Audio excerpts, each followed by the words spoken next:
জনাব তারেক রহমান সাহেবের সরকার, বিএনপি সরকার ক্ষমতা লাভ করার সঙ্গে সঙ্গে অনেকটা ঝড়ের গতিতে কিংবা যাকে বলা হয় উল্কার গতিতে এগিয়ে চলছে। তারা যে সকল প্রতিশ্রুতি দিয়েছিল, সেই প্রতিশ্রুতিগুলো জনগণের কাছে যে প্রতিশ্রুতিগুলো দিয়েছিল সেগুলো বাস্তবায়নের জন্য তারা দৃশ্যত তৎপরতা দেখাচ্ছে এবং বিভিন্ন মন্ত্রী তাদের মন্ত্রণালয়ের যে কর্মকাণ্ডে স্থবিরতা ছিল গত ১৭ মাসে কিংবা আওয়ামী লীগ জমানাতে যে সকল অভিযোগ ছিল খুব দ্রুত সেই বিষয়গুলো উত্তীর্ণ করার জন্য বা সেই বিষয়গুলো থেকে বের হয়ে আসার জন্য তারা চমক সৃষ্টি করতে চাচ্ছে। পানি সম্পদ মন্ত্রী শহীদউদ্দিন চৌধুরী আনি খাল কাটা শুরু করে দিয়েছেন। তথ্যমন্ত্রী যিনি আছেন জনাব জহিরুদ্দিন স্বপন, তিনি প্রেস ক্লাবে আসছেন, সংবাদপত্র সাংবাদিকদের সঙ্গে দহরম মহরম সম্পর্ক গড়ে তুলছেন এবং সাংবাদিকদের জন্য সচিবালয় রীতিমতো উন্মুক্ত করে দিয়েছেন। ক্রীড়ামন্ত্রী বা ক্রীড়া প্রতিমন্ত্রী আমিনুল সাহেব, তিনি সেই ক্রীড়া সাংবাদিকদের জন্য তার দ্বার উন্মুক্ত করে দিয়েছেন। সেই আওয়ামী লীগ জমানাতে যে সকল বিখ্যাত ক্রিকেটার মাশরাফি বিন মুর্তজা কিংবা সাকিব আল হাসান, তাদেরকে আবার ক্রিকেট অঙ্গনে ফিরিয়ে আনার জন্য চেষ্টা করছেন এবং ক্রিকেট অঙ্গনে যারা স্টার, আওয়ামী লীগের স্টার, তাদেরকেও একীভূত করে পুরো ক্রীড়াঙ্গনে স্বাভাবিকতা ফিরিয়ে আনার চেষ্টা করছেন। চাঁদাবাজির বিরুদ্ধে বিভিন্ন এমপি, সংসদ সদস্য তারা খুব কঠোর অবস্থানে আছেন। অনেকে নিজে মামলা করেছেন, অনেকে অনেক কিছু ধরিয়ে দিয়েছেন। তারপর তারেক রহমান সাহেব তার যে কর্মকাণ্ড, সেটা তো রীতিমতো হিন্দি সিনেমার যে নায়ক রয়েছেন অনিল কাপুর, বিখ্যাত একটা সিনেমা অনিল কাপুর অমরেশ পুরীর অভিনীত সেই বিখ্যাত নায়ক সিনেমা। তো সেই সিনেমাতে যেভাবে তিনি মাত্র ২৪ ঘন্টার জন্য রাষ্ট্র ক্ষমতা পেয়ে রাষ্ট্রের সব কিছু উলটপালট করে দিয়েছিলেন এবং মানুষের মধ্যে জোয়ার তৈরি করেছিলেন, তেমনি তারেক রহমান সাহেব ক্ষমতায় বসার পর থেকে গত কয়েকদিনে একের পর এক চমক তিনি সৃষ্টি করে চলেছেন। তো এই অবস্থার পাশাপাশি সরকার যে খুব সাধু বা একেবারে গোবেচারা নট লাইক দ্যাট, তারা জলে স্থলে অন্তরিক্ষে সব কাজ করে যাচ্ছে। তারা একই সঙ্গে নিজের দলকে নিয়ন্ত্রণ করার চেষ্টা করছেন, অন্যদিকে আওয়ামী লীগকে নিয়ন্ত্রণ করা, আওয়ামী লীগের সঙ্গে একটা সম্পর্ক, ভারসাম্যমূলক সম্পর্ক রক্ষা করা, আবার আওয়ামী লীগকে বাড়তে না দেওয়া বা আওয়ামী লীগের কারণে যেন তাদের কোনো অবস্থাতে নৈতিক পরাজয় না ঘটে, এই বিষয়গুলো তারা চিন্তাভাবনা করছেন এবং সেই বিষয়ে তারা কাজ করছেন। এবং তারা সবচেয়ে বেশি যে কাজ করছেন সেটি হলো গত ১৭ মাস ধরে প্রশাসন, রাজনীতি, অর্থনীতি, ব্যবসা, বাণিজ্য, শিল্প, সাহিত্য, সংস্কৃতি, সাংবাদিকতা, কূটনৈতিক পাড়া, সব জায়গাতে জামাত এবং এনসিপি যুগপৎভাবে যে দুর্গগুলো তৈরি করেছিল, সেই দুর্গগুলো তছনছ করে দেওয়ার তারা চেষ্টা করছেন। যেখানে জামাতের লোক ছিল, যেখানে এনসিপির লোক ছিল, কিংবা জামাত এনসিপিকে রাজি খুশি করিয়ে এমনকি অর্থের বিনিময়ে যারা বড় বড় পদপদবিতে বসেছিল তাদের সবাইকে টার্গেট করে একটা বিরাট অংশকে ইতিমধ্যে ঝেঁটিয়ে বিদায় করে দেওয়া হয়েছে। অনেকে নিজের ইচ্ছায় চলে গেছে এবং আরও অনেককে টার্গেট করে খুব দ্রুত তাদেরকে বাদ দেওয়ার চেষ্টা করা হচ্ছে। গত ১৭ মাস ধরে ঢাকা বিশ্ববিদ্যালয়ের ভাইস চ্যান্সেলর এবং আইসিটির যিনি চিফ প্রসিকিউটর জনাব তাজুল, তারপর শিশির মনির, এদের নামগুলো যেভাবে আসছিল গত ২ দিনের মধ্যে এই নামগুলোর মোটামুটি একটা দফা রফা বিএনপি করে দিয়েছে। এর বাইরে বিচারাঙ্গন, পুলিশ বাহিনী, তারপর বিভিন্ন সিটি কর্পোরেশনে তাদের যে আধিপত্য ছিল সে আধিপত্য চুরমার করে দেওয়া হয়েছে।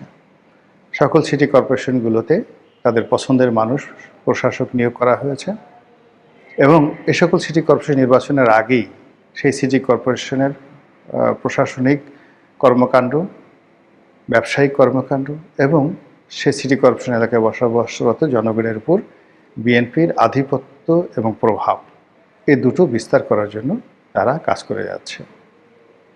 খুব সতর্কতার সাথে তারা চীনের সাথে সম্পর্ক স্থাপন করার চেষ্টা করছে, পাকিস্তানের সাথে সম্পর্ক স্থাপন করার চেষ্টা করছে, আর ভারতকেও কিন্তু তারা ছেড়ে দিচ্ছে না। কিন্তু এক্ষেত্রে যে সমস্যাটা আমি দেখতে পাচ্ছি সেটি হলো, যেভাবে সেনাবাহিনীতে পরিবর্তন করা হয়েছে, এতে স্পষ্টতই সেনাবাহিনীর মধ্যে যে ভারতীয় লবিস্ট গ্রুপগুলো ছিল তারা মারাত্মক দুর্বল হয়ে পড়েছে। তো ভারতের সাথে যদি বিএনপির সম্পর্ক হয়ও, সেই সম্পর্ক দিয়ে ভারত অতীতে আওয়ামী লীগের উপর যে প্রভাব বিস্তার করতে পেরেছে বা আওয়ামী লীগকে দিয়ে যে কাজগুলো করাতে পেরেছে, সেই কাজগুলো তাদের পক্ষে করানো সম্ভব হবে না। এটাই রূঢ় বাস্তবতা।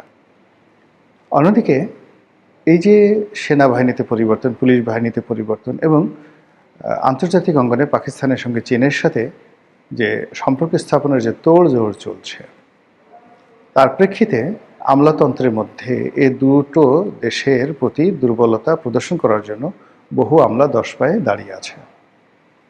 ইতিমধ্যে আপনারা দেখেছেন যে চীনের রাষ্ট্রদূত জনাব তারেক রহমান সাহেবের সঙ্গে দেখা করেছেন। পাকিস্তান জাতীয়ভাবে সিদ্ধান্ত নিচ্ছে যে তাদের যে সবচেয়ে বড় জাতীয় অনুষ্ঠান, আমাদের দেশে যেমন 16ই ডিসেম্বর, তদ্রূপ তাদের দেশে যে সবচেয়ে বড় জাতীয় দিবস, অর্থাৎ যে তারিখে শেরেবাংলা একে ফজলুল হক লাহোর প্রস্তাব উত্থাপন করেছিলেন, সেই তারিখটিকে তারা উদযাপন করে তাদের জাতীয় উৎসব হিসেবে। এর কারণ হলো লাহোর প্রস্তাবের মাধ্যমে পাকিস্তান রাষ্ট্রের পতন হয়েছিল। তো এই দিবসটি উদযাপন করা হয় জাতীয়ভাবে, সামরিকভাবে এবং নানা যাকে বলা হয় পাবলিক অ্যান্ড প্রাইভেট যে এন্টারপ্রেনার যারা রয়েছেন তাদের উদ্যোগে। পুরো পাকিস্তানের এটিকে নওরোজ হিসাবে, মানে নববর্ষের যে একটা আনন্দ, আমাদের পহেলা বৈশাখের যে একটা সার্বজনীন আনন্দ, এরকম রাষ্ট্রীয় আনন্দ হিসাবে সেই দিবসটিকে পালন করা হয়। এবং আশ্চর্যের ব্যাপার হলো, এবারে এই দিবসটিতে উজিরে আজম যিনি রয়েছেন পাকিস্তানের, তিনি সেনাপ্রধান যিনি রয়েছেন, তিনি রাজনৈতিক দলগুলো সবাই ঐক্যবদ্ধভাবে আমাদের উজিরে আজম জনাব তারেক রহমান সাহেবকে সেখানে আমন্ত্রণ জানানোর জন্য মোটামুটি নীতিগত সিদ্ধান্ত নিয়েছেন। তাই যদি হয়, সেটা আমাদের জন্য একদিকে ভালো যে এই লবির মাধ্যমে আমরা চীনের সাথে ভালো সম্পর্ক স্থাপন করতে পারবো, আর সৌদি আরব, পাকিস্তান, আমেরিকার সঙ্গে একটা বলয় গড়ে উঠবে। ভারত রাগ হবে কিন্তু কিছু করতে পারবে না। এখন তারেক রহমান সাহেব যাবেন কি যাবেন না, বা এই আমন্ত্রণ যদি আবার গ্রহণ না করেন, সেটাও কিন্তু তার জন্য ঝামেলা হয়ে যাবে। তো সব মিলিয়ে বঙ্গবন্ধু একবার কিন্তু এরকম বিপদে পড়েছিলেন।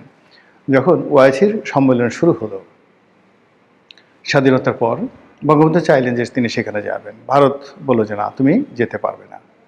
এটা বঙ্গবন্ধুর জন্য খুব অসম্মানজনক ছিল। তো তিনি সঙ্গে সঙ্গে জুলফিকার আলী ভুট্টোকে বললেন যে ভুট্টোকে তিনি তুমি করে বলতেন, তো ভুট্টো তুমি আমাকে স্বীকৃতি দাও, তাড়াতাড়ি আমি পাকিস্তান আসবো। That was the relationship of a leader. তিনি বললেন যে নুসরাত কেমন আছে, মানে জুলফিকার আলী ভুট্টোর ওয়াইফ, নুসরাত কেমন আছে, বেনজির কেমন আছে, আমি আসবো, ওআইসিতে অংশগ্রহণ করব, তুমি আমাকে তাড়াতাড়ি স্বীকৃতি দাও। সেভাবে তাকে স্বীকৃতি দেওয়া হলো, তিনি ওআইসিতে গেলেন। এই যে ভারতের সাথে সম্পর্ক নষ্ট হলো, যার জন্য তার জীবন দিতে হয়েছিল। তো সেই জমানা কিন্তু এখন আর নেই।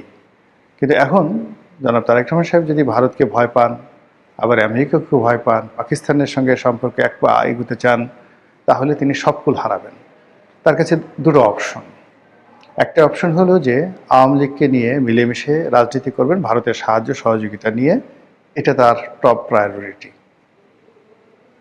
আর এই টপ প্রায়োরিটি করতে গিয়ে অন্যান্য যে শক্তিগুলো রয়েছে, আন্তর্জাতিক শক্তি আছে, তাদের সঙ্গে একটা জাস্ট সহনশীল সম্পর্ক রাখবেন।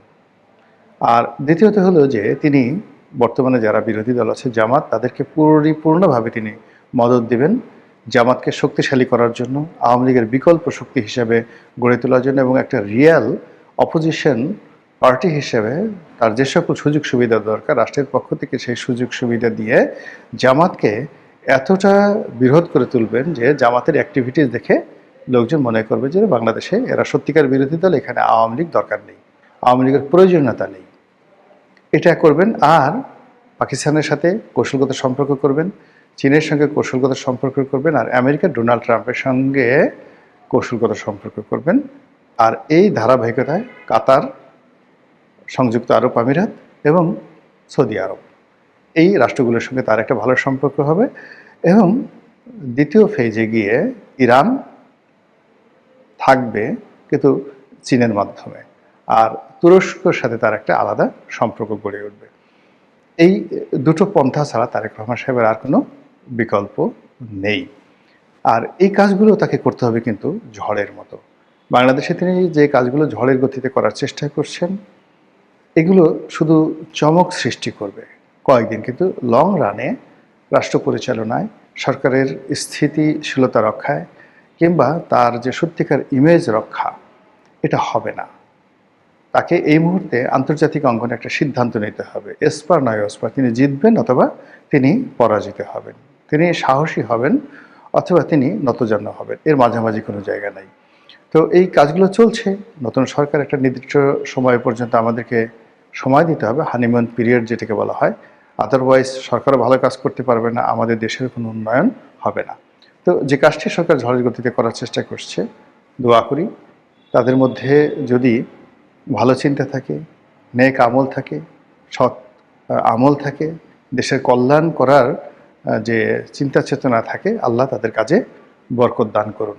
আর যদি তাদের দুরভিসন্ধি থাকে, মুনাফিকি থাকে, দুষ্ট বুদ্ধি থাকে, দেশ থেকে টাকা পাচার করার ধান্দা থাকে, বিরোধী দলকে মেরে কোটি কোটি করার ধান্দা থাকে, আল্লাহ যেন তাদেরকে হেদায়েত দান করে, আর তাদের এই দুষ্কর্ম যেন একেবারে বাসর ঘরই আল্লাহ তার আপন শক্তি দ্বারা দমন করে দেন।